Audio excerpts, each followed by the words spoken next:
Tempest.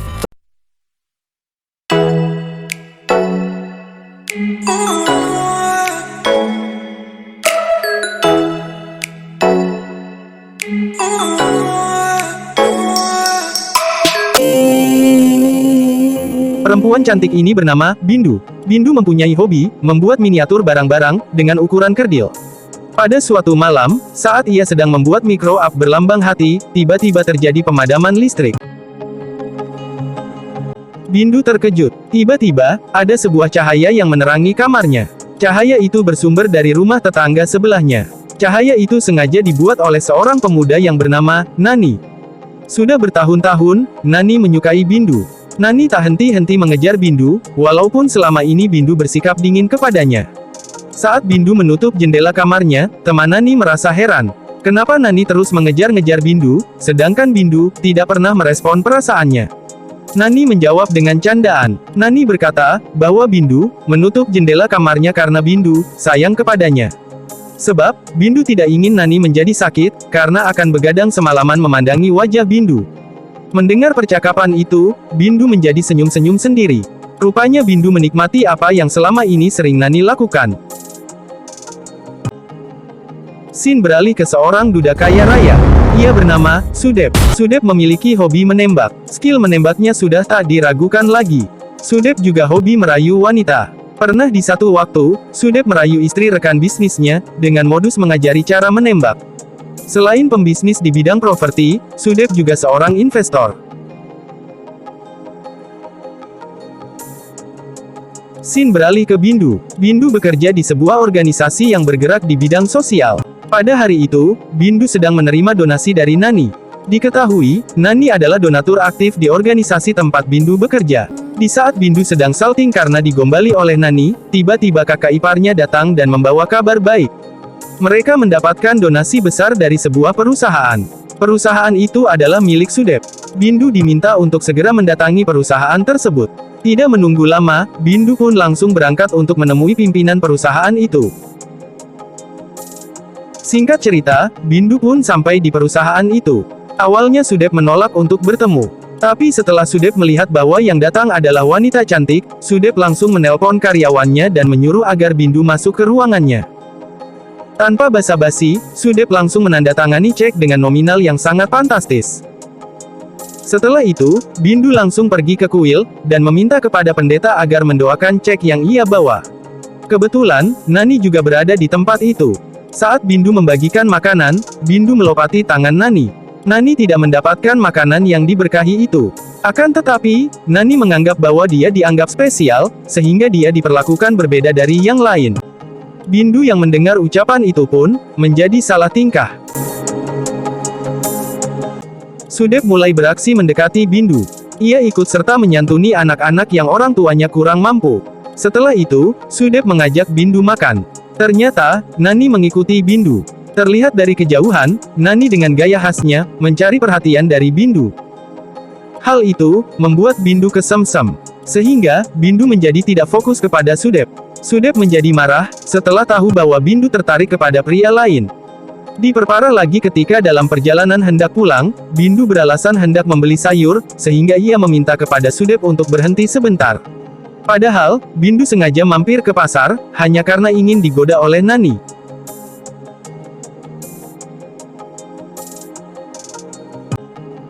Suatu hari, Bindu terlambat pulang. Ia bekerja hingga larut malam. Saat Bindu hendak pulang, sialnya motor Bindu kehabisan bensin.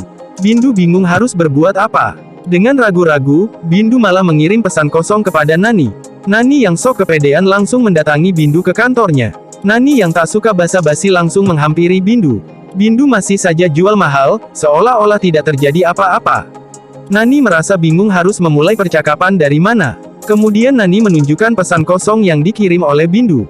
Bindu beralasan, bahwa itu hanya salah kirim. Kemudian Nani melihat motor Bindu. Dan Nani pun langsung mengetahui permasalahan yang sedang dihadapi oleh Bindu. Bindu berjalan seolah-olah tidak butuh pertolongan. Kemudian Nani mengejarnya dan membuntutinya. Sambil berjalan menuju rumah Bindu, mereka tetap bersikap dengan gaya masing-masing. Bindu yang so cuek, dan Nani yang sok kepedean. Hingga akhirnya, mereka pun sampai di rumahnya Bindu. Bindu merasa bahagia, ia memutuskan untuk menyambut cintanya Nani. Saat Nani hendak menghampiri Bindu, tiba-tiba, Nani diculik. Ia dipaksa masuk ke dalam mobil. Nani dibawa ke hadapan Sudep. Sudep meminta agar Nani menjauhi Bindu. Mendengar hal itu, Nani bukannya takut. Ia malah mengancam balik agar Sudep menjauhi Bindu. Jika tidak, Nani akan membunuh Sudep. Kemarahan Sudep semakin menjadi-jadi, ditambah lagi setelah ia membaca pesan di handphonenya Nani. Pesan itu berasal dari Bindu. Pesan itu berbunyi, "I love you." Seketika itu juga, Sudep membunuh Nani dengan cara menginjak leher Nani, hingga Nani tak bisa bernafas. Sudep menyuruh anak buahnya, agar kematian Nani seolah-olah terjadi karena kecelakaan. Setelah Nani ditinggalkan, tiba-tiba, keluar sosok cahaya putih dari jasad Nani. Cahaya itu masuk ke dalam telur lalat, yang berada di dekat tubuh Nani.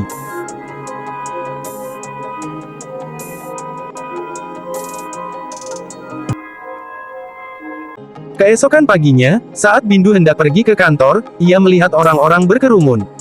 Alangkah terkejutnya, saat ia melihat Nani yang sudah tak bernyawa.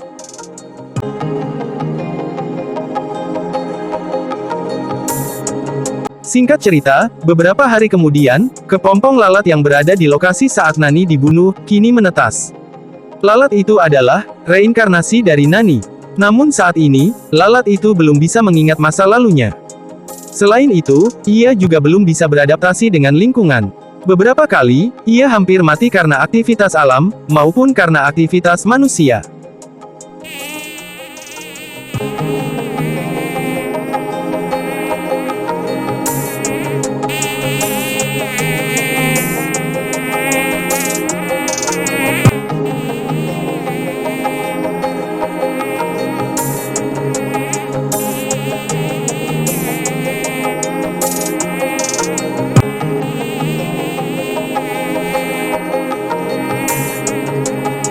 Sampai satu ketika, ia hampir mati dikejar-kejar oleh burung pemangsa.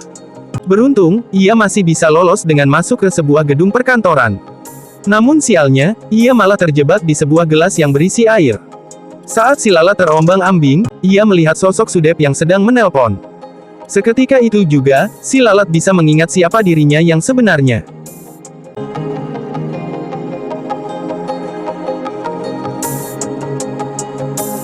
Setelah mengingat semuanya, Nani kemudian langsung menyerang Sudep. Berkali-kali ia membenturkan tubuhnya ke muka Sudep. Tapi apalah daya, ia hanya seekor lalat kecil, yang tidak mungkin bisa melukai Sudep. Nani kemudian melihat sebuah miniatur buatan Bindu. Seketika itu juga, ia langsung berinisiatif untuk mendatangi Bindu. Berkali-kali, Nani mencoba menunjukkan kode kepada Bindu. Tapi apalah daya, Bindu tidak juga peka. Ia malah kena tamparan oleh Bindu.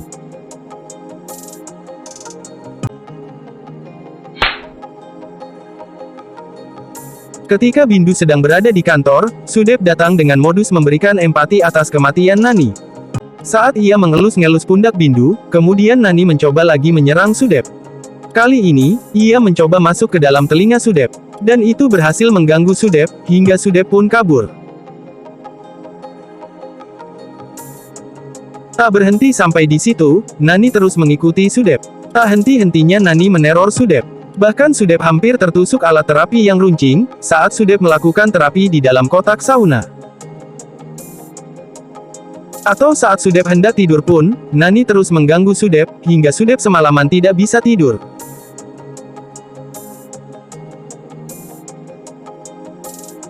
Bahkan saat Sudep membungkus tubuhnya menyerupai mumi, Nani terus menunggu Sudep. Dan ketika Sudep membuka kainnya, Nani langsung mengganggu Sudep.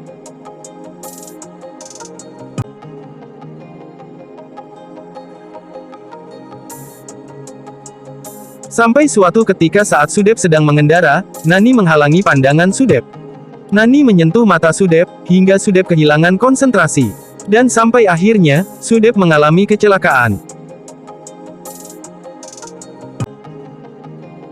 Tak berhenti sampai di situ, Nani kemudian meneror Sudep dengan tulisan di kaca mobil Sudep. Nani menuliskan, "Aku akan membunuhmu."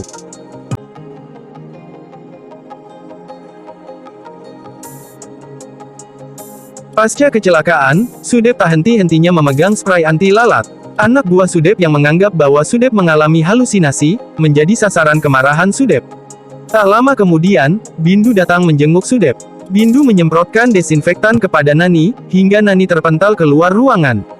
Beruntung, Nani langsung mendapati air segar, sehingga ia tidak mati.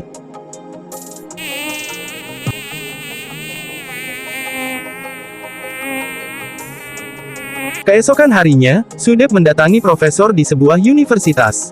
Lagi-lagi, si profesor menganggap bahwa Sudep mengalami halusinasi. Sudep ngamuk, ia pun tidak jadi berkonsultasi.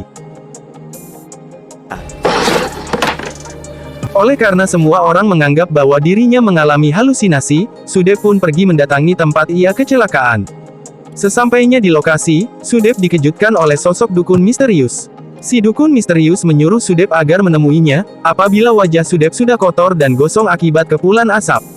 Kemudian si dukun itu pun pergi tanpa pamit. Setelah si dukun pergi, kemudian Sudep menghampiri tulisan yang dibuat oleh Nani. Dan ternyata benar, tulisan itu masih terlihat jelas. Sudep makin yakin, bahwa dia tidak sedang berhalusinasi. Scene beralih ke Bindu, yang sampai saat ini, masih meratapi kematian Nani. Hingga ia meneteskan air mata. Nani yang melihat itu, memanfaatkan air mata Bindu untuk menuliskan namanya, dan orang yang telah membunuhnya. Hingga akhirnya, Bindu mengetahui siapa sebenarnya lalat yang suka mengganggu Sudep, dan siapa yang telah membunuh Nani.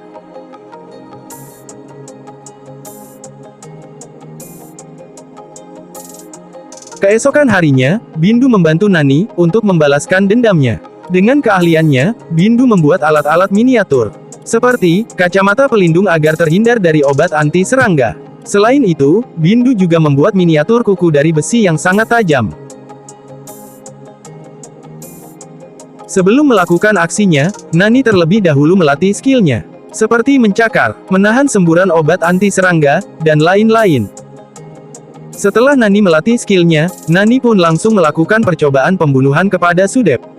Berkali-kali ia mencoba, tapi tetap gagal.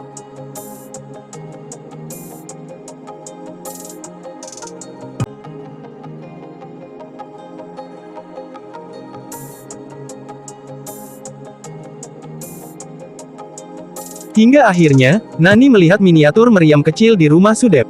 Kemudian, ia meminta Bindu untuk membuatkan bubuk mesiu.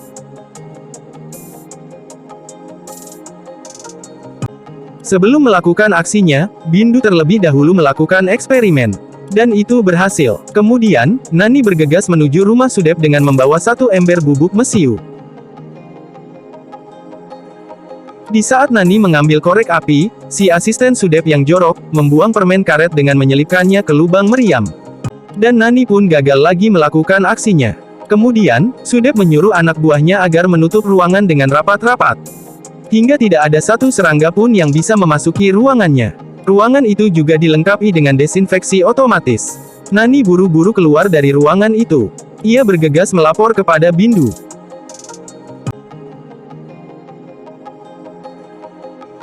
Bindu segera pergi ke tempat Sudep. Ia membuka skrup jendela, sehingga Nani bisa masuk ke dalam ruangan. Saat Sudep merayu Bindu, Nani masuk ke dalam baju Sudep. Nani mencakar-cakar tubuh Sudep hingga berdarah. Kemudian, Sudep menyuruh Bindu agar pulang terlebih dahulu.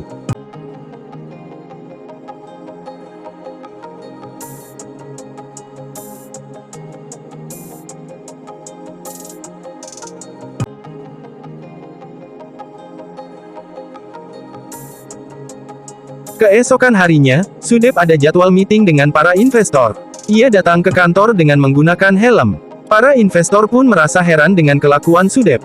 Ditambah lagi saat ia memimpin rapat, ia malah membicarakan wajib membunuh lalat. Kemudian, lagi-lagi Nani mengganggu acara Sudep. Ia hinggap di depan Sudep. Kemudian pindah ke kepala investor, sehingga Sudep berkali-kali memukul para investor. Para investor yang marah, mengancam akan menarik semua uangnya. Sudep tak tinggal diam. Ia berniat akan membawa lari uang itu.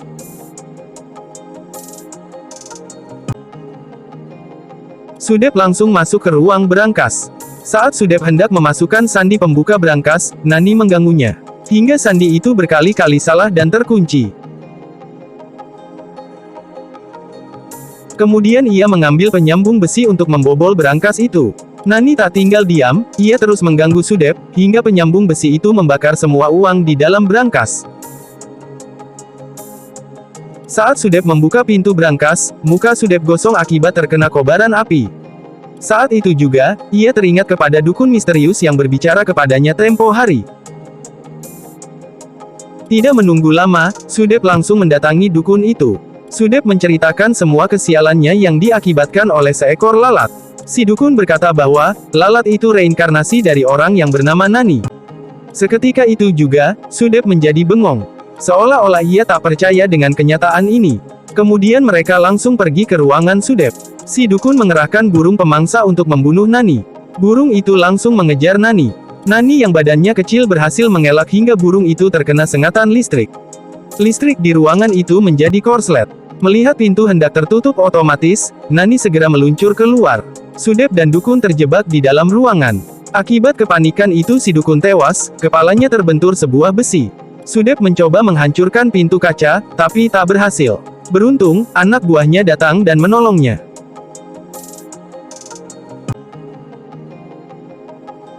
Kemudian, Sudep berinisiatif melihat rekaman CCTV. Dia ingin tahu, dari mana Nani bisa masuk ke dalam ruangan yang sudah tertutup rapat.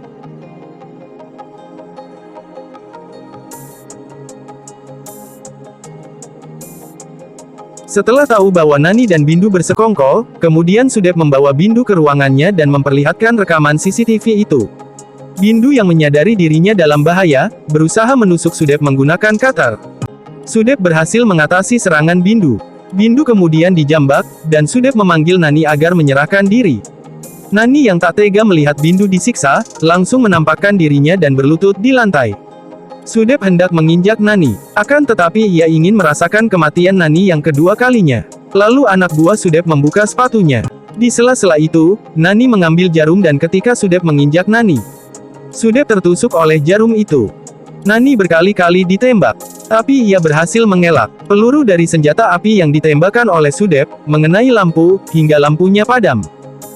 Kemudian, Sudep menggunakan kacamata khusus. Sehingga di dalam kegelapan pun, ia masih bisa melihat Nani. Nani dihujani dengan tembakan. Berkali-kali ia menghindar tapi Sudep terus menyerangnya.